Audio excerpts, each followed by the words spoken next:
एक बार फिर लेके हाजिर हूँ आप सभी के लिए थ्योरी इलेक्ट्रीशियन के कुछ इंपॉर्टेंट क्वेश्चन, और हर एक क्वेश्चन को आपको विधिवत समझाया जाएगा और बताया जाएगा। तो आप वीडियो को कंप्लीट देखिएगा, और जो लोग हमारे यूट्यूब चैनल पर नए हैं उनसे रिक्वेस्ट है कि आप चैनल को सब्सक्राइब कर लें। नीचे आपको एक रेड कलर का बटन दिख रहा होगा सब्सक्राइब वाला, उसको दबाकर बगल में घंटी वाला आइकन को दबाकर ऑल नोटिफिकेशन पे क्लिक कर लीजिएगा। तो चलिए दोस्तों, आज के क्वेश्चन हम शुरू करते हैं क्वेश्चन नंबर 116 से, क्योंकि मैंने आपको कल की वीडियो में 115 क्वेश्चन कवर कर दिया था। तो आगे हम बढ़ते हैं क्वेश्चन नंबर 116 पे।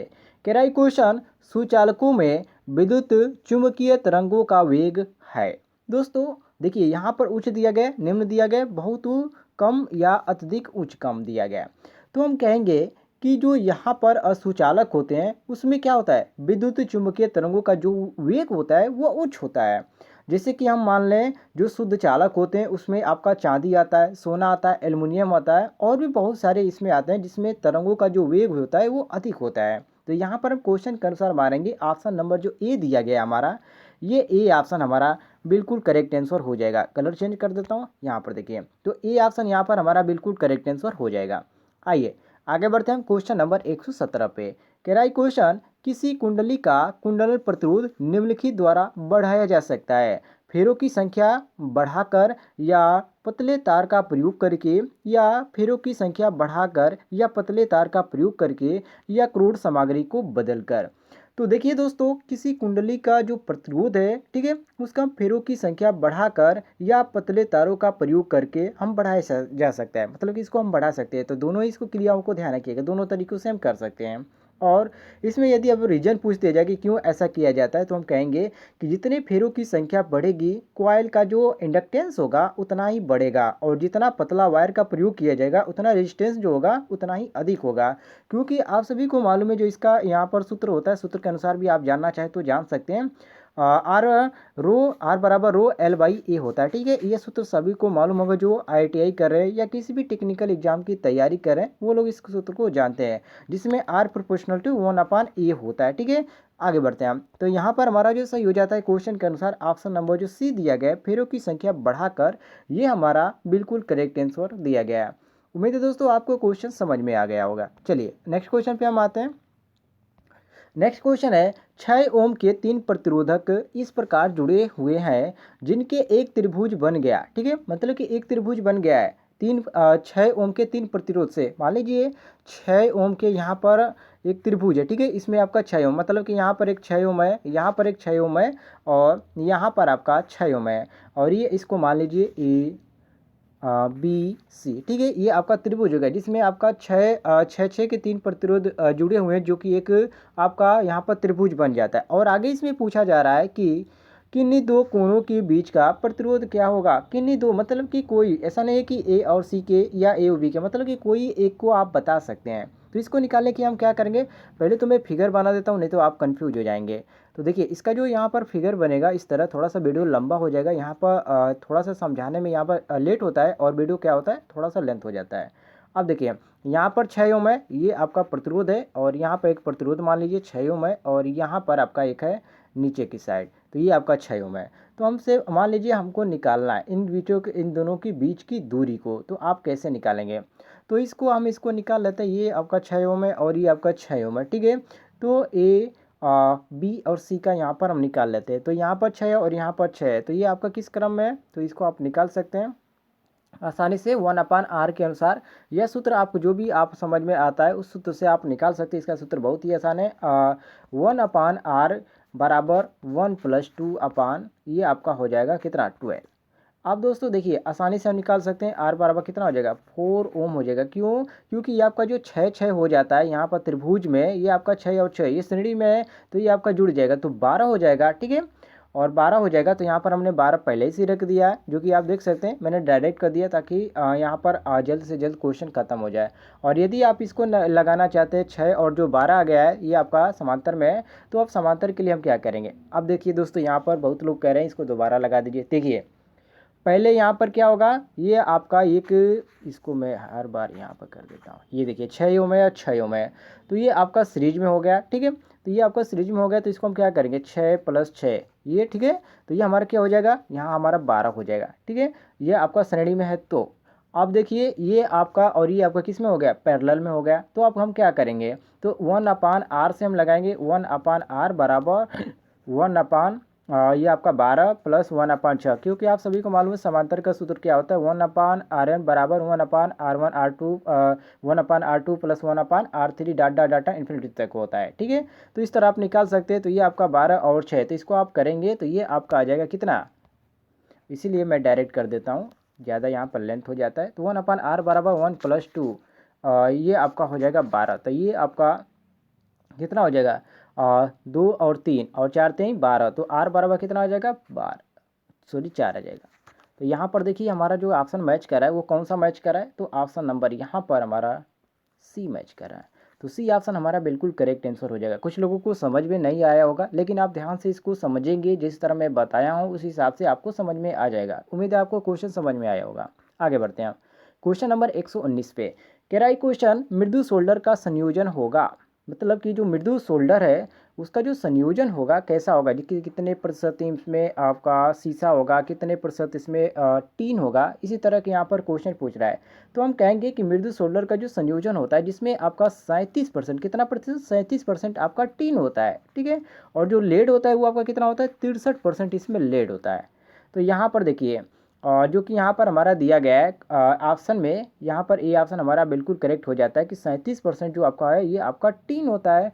और यहाँ पर आपका जो दिया गया है इसमें आप देख सकते हैं लेड का यहाँ पर 63 दिया गया है। तो इसको आप समझ ले सकते हैं, ऑप्शन नंबर ए हमारा बिल्कुल करेक्ट आंसर हो जाएगा। आगे बढ़ते हैं क्वेश्चन नंबर 120 पे कह रहा है क्वेश्चन सोल्डरिंग करने से पहले मुख्यतः खाली स्थान किया जाता है, मतलब सोल्डरिंग करने से पहले हम क्या करते हैं, टैकिंग करते हैं या फ्लेटिंग करते हैं या टिंगिंग करते हैं या इसमें फ्लेक्स प्रयुक्त होता है। तो हम कहेंगे दोस्तों सोल्डरिंग करने से पहले जो क्या करते हैं, सबसे पहले टिंगिंग किया जाता है। क्या किया जाता है, टिनिंग, जो कि यहाँ पर दिया गया हमारा ऑप्शन नंबर सी टिनिंग। ठीक है, उसके बाद हम क्या करते हैं, फ्लक्स का प्रयोग करते हैं, उसके बाद टैकिंग, उसके बाद फ्लैटिंग कराया जाता है। तो यहाँ पर हमारा सी ऑप्शन करेक्ट हो जाता है क्वेश्चन के अनुसार। आगे बढ़ते हैं क्वेश्चन नंबर 121 पे कह रहा है क्वेश्चन विद्युत धारा I3 किसके बराबर होगी। अब दोस्तों देखिए ये बहुत ही इंटरेस्टिंग क्वेश्चन है, इसमें आपका किस कौन सा नियम लगेगा, तो ये आपका KCL का नियम लगेगा, मतलब किरचॉफ का लॉ के अनुसार इसको हम लगाएंगे। मतलब कि इसका क्या होता है, संधि पर आने वाली धारा बराबर संधि से दूर जाने वाली धारा। ठीक है, तो यहाँ पर पहले तो आप देख लीजिए कौन सी धारा आ रहा है, तो ये आपका जो यहाँ पर ये आपका धारा आ रहा है, ये आपका आ रहा है, ये आपका आ रहा है, और यहाँ से आपका आउट हो रहा है, मतलब कि बाहर जा रहा है, ये आपका आउट हो रहा है। तो आप आसानी से इसको निकाल सकते हैं सूत्र इसके अनुसार भी। इसका सूत्र होता है जैसे कि यहाँ पर लिखा गया उसी के अनुसार मैं आपको लिख देता हूँ, I1 + I4 + I5 बराबर I2 + I3 + I6 हो जाएगा। ठीक है, तो इसको आप लगा लीजिए, जो सी मैंने यहाँ पर सूत्र लिखा उसी पर निकाल सकते हैं। I1 का मान कितना दिया गया है यहाँ पर, तो I1 का मान यहाँ पर देख सकते हैं 4 दिया गया है। ठीक है, तो पहले हम 4 लिखेंगे, प्लस I4 का मान कितना दिया गया है, 10 दिया गया है, तो यहाँ पर हम 10 लिखेंगे, प्लस अब यहाँ पर हमारा I5 का मान कितना दिया गया है, तो यहाँ पर 5 दिया गया है, तो हम 5 लिखेंगे बराबर। ठीक है, क्योंकि यहाँ पर मैंने आपको बताया था कि संधि पर आने वाली, ठीक है, संधि पर आने वाली धारा बराबर संधि से दूर जाने वाली धारा। तो ये तो हमारी आ गई आने वाली धारा, बाकी अब दूर जाने वाली धारा कौन सी है, तो I2। ठीक है, जिससे कम से हम क्रम संख्या के अनुसार उठाते हैं, तो I3 इसमें कौन सा है, I3 है। तो ये I3 में कितना दिया गया है, तो आप देख सकते हैं यहाँ पर I3 में हमारा यहाँ पर दिया गया है I3 का मान नहीं दिया, इसको पूछा गया है I3 का मान, इसको ध्यान रखिएगा। तो हम यहाँ पर सिंपली लिख देंगे I3। ठीक है, यही हमसे मान पूछा है। अब दोस्तों देखिए हमारा और भी क्या मान है, तो यहाँ पर प्लस ये आपका जो दिया गया है I3। ठीक है, ये आपका हो गया I2 का यहाँ पर I2 का मान हमसे पूछा गया था इसमें। ये देखिए I2 जो यहाँ पर है ये आपका क्वेश्चन मार्क है, इसको हमको बताना है। I3 का तो मान हमको दिया ही है 8।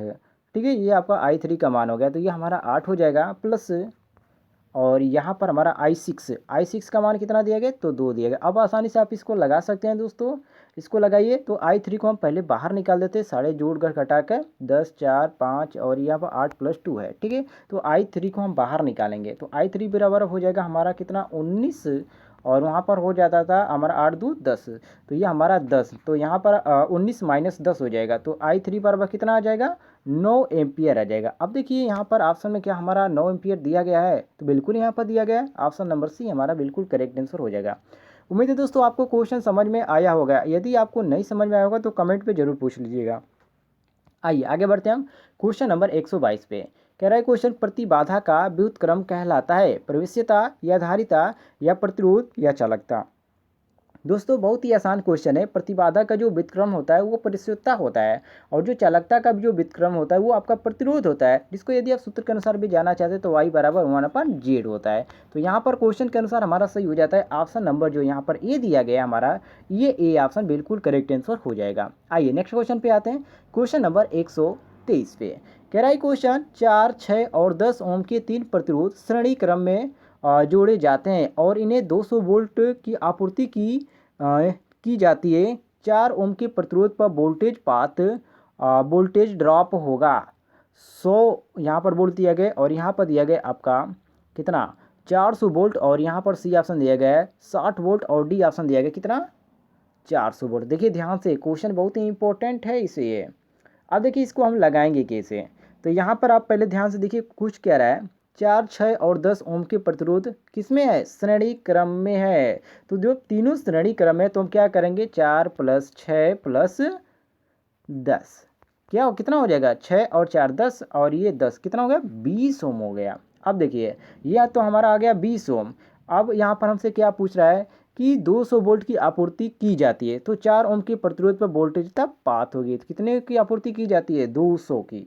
तो हम क्या करेंगे I बराबर V/R होता है, हमारा R का मान कितना आया है 20 आया है, और V का मान कितना है बोलता 200, तो 200 बटे कितना 20 आ जाएगा, तो ये कितना हो जाएगा 20 10 200, तो ये हमारा 2 एम्पियर आ जाएगा। अब देखिए अब आगे पूछ रहा है कि 4 ओम के प्रतिरोध पर वोल्टेज पात क्या होगा। तो 4 ओम के वोल्टेज ड्रॉप का जो मान निकालना है तो हम डायरेक्ट क्या कर देंगे गुणा कर देंगे, तो 10 × 4 बराबर कितना हो गया 40 वोल्ट हो जाएगा। और ऑप्शन में हमारा कौन सा मैच करा है, तो ऑप्शन नंबर बी मैच करा है, तो बी ऑप्शन हमारा बिल्कुल करेक्ट आंसर हो जाएगा। उम्मीद है दोस्तों आपको पसंद आया होगा। यदि आपको कोई भी दिक्कत होती है किसी भी क्वेश्चन में तो आप कमेंट बॉक्स में पूछ सकते हैं। आइए नेक्स्ट क्वेश्चन पे हम आते हैं। क्वेश्चन नंबर 124 पे कह रहा है क्वेश्चन 2 ओम और 3 ओम के क्रमशः 2 तार समांतर क्रम में जोड़े जाते हैं, उनका परिणामी प्रतिरोध क्या होगा।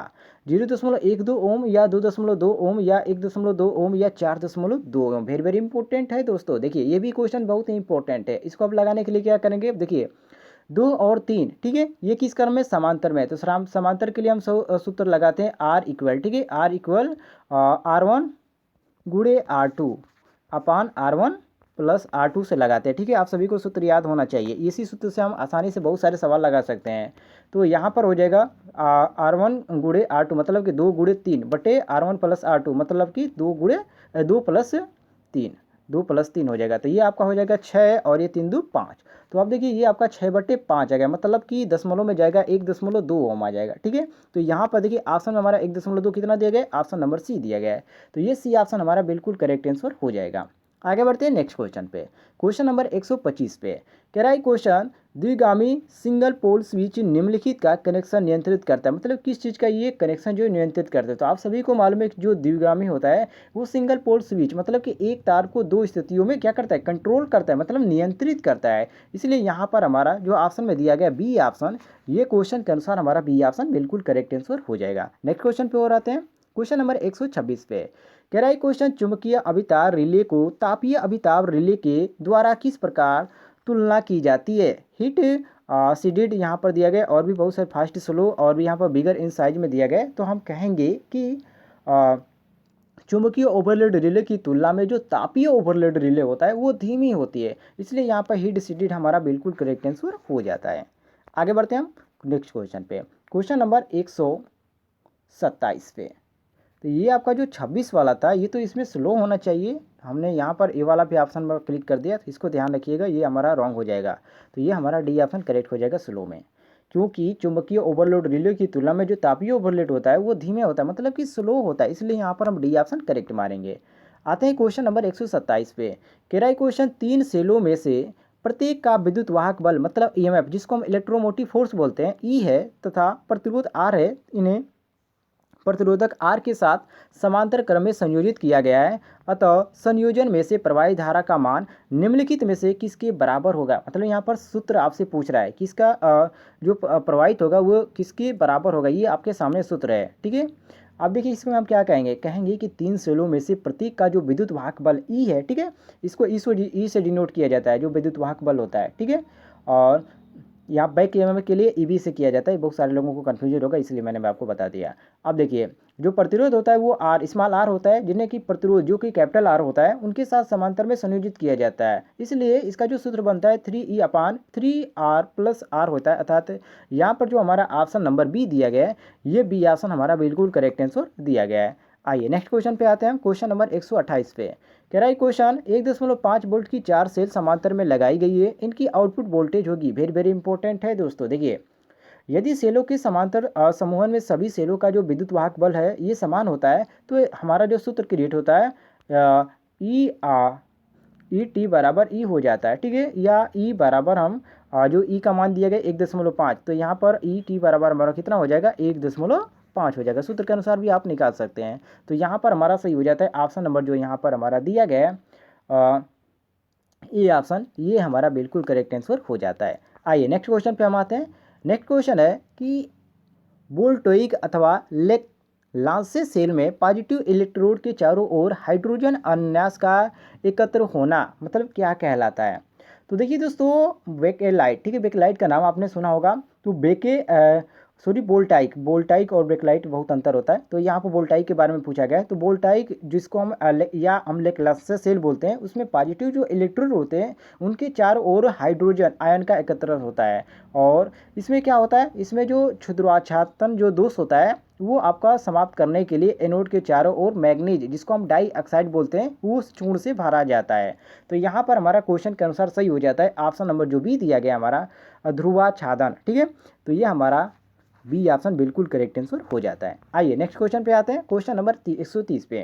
कह रहा है क्वेश्चन एक संचायक सेल में इलेक्ट्रोलाइट का विशिष्ट घनत्व होता है, वेरी वेरी इंपॉर्टेंट है दोस्तों। देखिए एक संचालक जो सेल होता है, ठीक है, या संचायक जो सेल होता है, जिस तरह आप समझ सकते हैं जैसे क्वेश्चन कर रहा है उसी तरह मैं आपको बता रहा हूँ। एक संचायक सेल में जो इलेक्ट्रोलाइट होता है उसका जो विशिष्ट घनत्व होता है 1.250 से 1.28 तक होता है। और ये जो रेंज होता है एक अच्छे बैटरी की क्षमता के लिए बनता है। तो यहाँ पर क्वेश्चन के अनुसार हमारा जो सही हो जाता है ऑप्शन नंबर जो यहाँ पर बी दिया गया हमारा, ये बी ऑप्शन हमारा बिल्कुल करेक्ट आंसर हो जाता है। आई होप आपको ये क्वेश्चन पसंद आएंगे तो वीडियोज को लाइक कीजिएगा और ज़्यादा से ज़्यादा शेयर कीजिएगा। और इस तरह के डेली क्वेश्चन पाने के लिए चैनल को सब्सक्राइब कीजिएगा। नीचे आपको एक रेड कलर का बटन दिख रहा होगा सब्सक्राइब वाला, उसको दबाकर बगल में घंटी वाला आइकन को दबाकर ऑल नोटिफिकेशन पर क्लिक कीजिएगा। आप सभी को डेली वीडियोज़ की नोटिफिकेशन मिलती रहेगी और हर एक वीडियो आप देख पाएंगे।